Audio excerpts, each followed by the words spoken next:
Good morning, good people.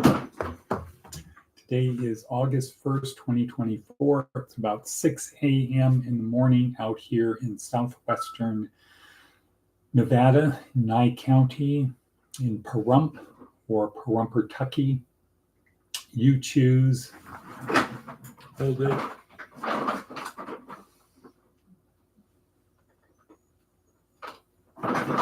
Can't have that lighting distraction back there. We'll edit that out, right? Okay. So here we are once again. It's a beautiful day. Great to be alive. Great opportunities. The beginning of the new month. We're here to talk about magical science. Magical science as disclosed by David J.P. Phillips, our TED Talk today. Good morning, Matticus Von Atticus. Tuning in from Arizona. Anxious to hear how that is, but give me a minute as we do the introduction. So our goal is to help our students and interested people on their journey through this life to prepare for what comes next. Believing that the evidence now is strong enough to show the preponderance of the evidence is that death is not the end. There is something after that. And common sense and reason and history has shown us that there's a cause and effect, right? If you do something good, the effect will be good. So if you lead a good life, what comes next will be better than if you lead a bad life. And actually, there's evidence for that too in these writs. So we start from the premise that this is not all that there is. We're not born, stuff happens, we suffer, and then we die, and that's it. No, something happens next. And that is a function, what happens next is a function of what we do now. So you have nothing to lose by honoring the gift of life by doing the best you can, by saying, I fought the good fight, I ran the good race, I did what I was instructed to do. And if Jesus was the creator incarnate, there's a lot of evidence to believe that he was, including the Shroud of Turin, but if Jesus was the creator incarnate, he gave instructions on what you need to do to have everlasting life. It's pretty simple. Okay, we talk about that at G School on weekends. Today we're talking about magical science. Magical science, everybody. Is that a contradiction in terms? What is magic? Magic, real magic, is like miracles and things like that. Unreal magic is prestidigitation, sleight of hand. It's what we know as magic. So magic isn't real magic. It's not miracles and things like that. But magical science is what we're talking about. J.P. Phillips, David J.P. Phillips, talking about that. But in the meantime, Matticus Von Atticus, how is Prescott?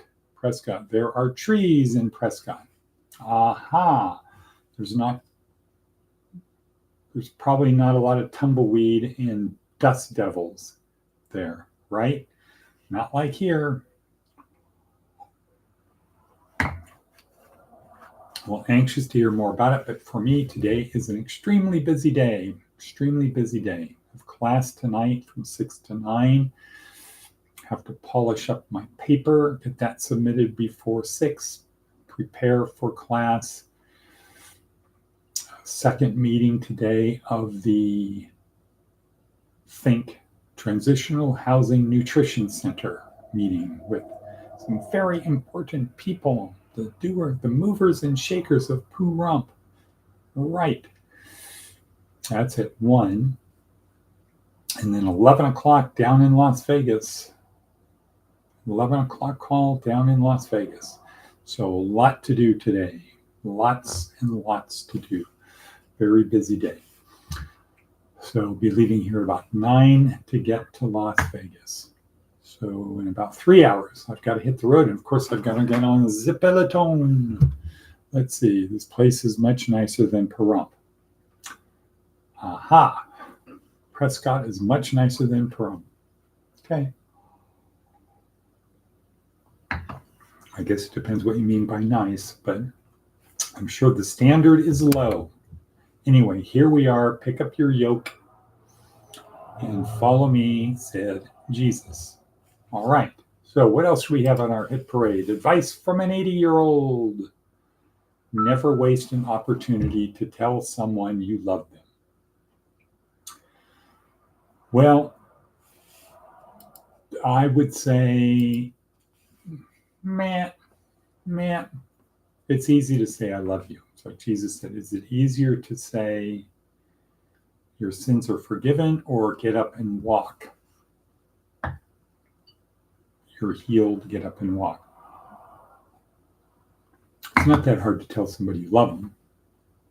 It's harder to get them to believe you love them or to show them you love them. So,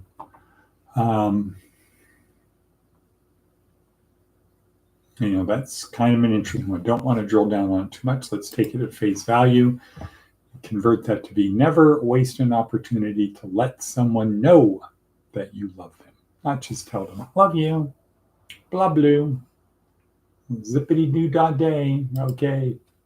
What else do you got to say? Maticus Phonaticus. What else is on our hit parade? Seth Godin. That's an interesting one, Seth Godin. Where'd you go, Seth? Where are you? There you are. Stopping a runaway train. Let's look at that for a second. It feels urgent because it is. Yes, we need to stop that train. Stop the train. But by the time the train is running away, it might be too late. Right. That's one of the issues regarding so-called global warming. Maybe it's too late to do anything about it. Better strategy is to not sign up for trains that are likely to run away.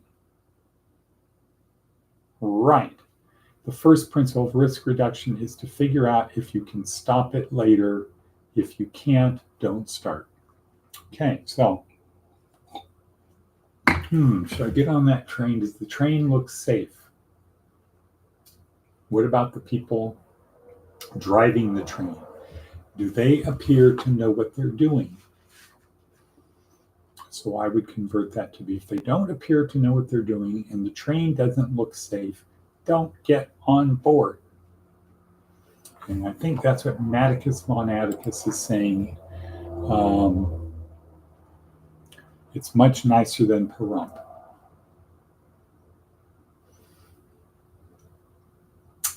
You get out here, you look around here, it's dusty, it's windy, it's hot, nothing is really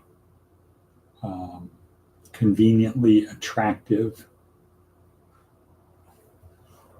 Hard scrapple environment where people are fighting over the limited resources, as opposed to Silicon Valley maybe 20, 30 years ago, when I was there at least, where the idea was rising tide lifts all boats. If we work together, we can accomplish more. We are here. It's kind of like, what do they have? Do they have something we need? What's going on? What are they doing? What are they up to over there? Are they going to be doing something that I don't, that's going to be better than me? They're going to get ahead of me. So you might have something there, Maticus Phonaticus. Do your research, advance scouting.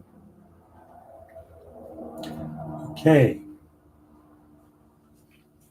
Yeah, maybe here, Pahrump is kind of like, well, yeah, it's,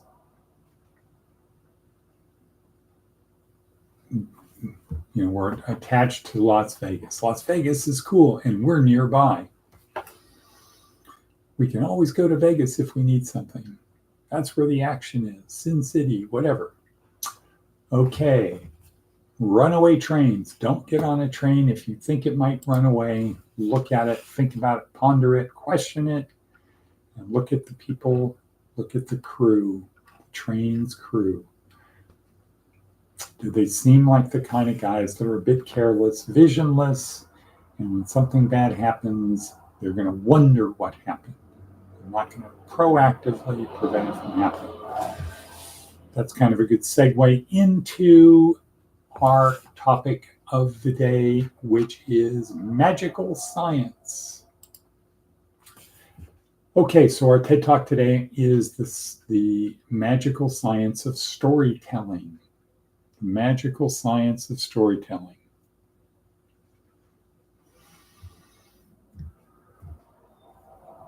We, as humans, have evolved to be very receptive to stories. Why? Because our brains have enough neurons that we can see the world objectively as all other animals, but also subjectively. It's stimulating to our brain to have a story talking about emotions and then to actually feel the emotion, right? You hear little vibrations through the air, and those vibrations get you to actually feel something or to picture something, to imagine something, something that isn't even real. We really like stories. And Yuval Harari, who was week number 1, talked about humans control the planet because we can work flexibly in large numbers. And we can work flexibly in large numbers because we invent stories that we believe in.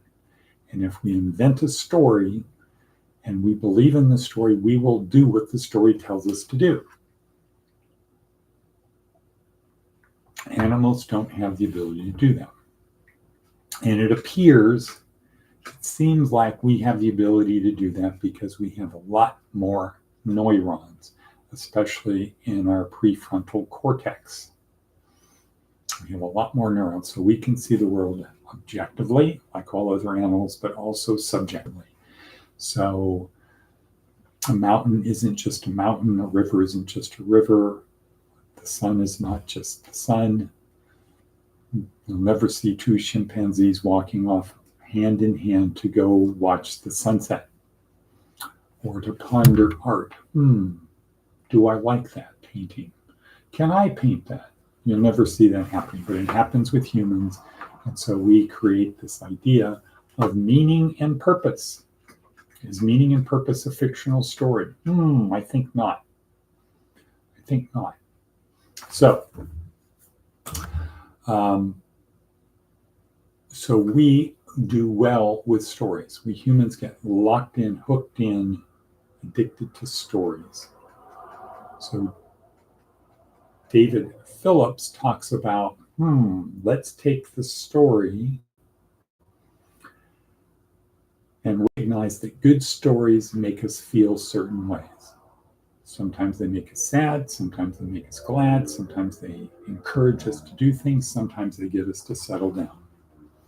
So if I want you to do this, whatever my desired behavior is, David Phillips says, if you tell a story that's unrelated to this, but the feeling associated with this, if you tell a story that makes you feel the way you need to feel here, you've won.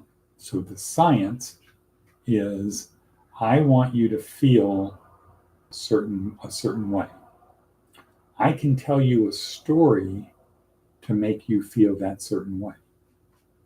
But over here, I want some behavior from you that if you feel a certain way, you're going to give me the behavior I want. But I'm going to tell you a story to make you feel the way you need to feel over here. The story isn't going to be about the behavior, it's going to be about the feelings. So that's the science. The magic is, poof, it works. I can talk about this story over here. I can talk about this and get you to do that. If I talk about this and get you feel the way you need to feel over here, I can get you to do that. Kind of like the distributive property, right? If all A are B and all B are C, then all A are C. So if I can get you to feel a certain way, and in order to do this, you need to feel that same certain way.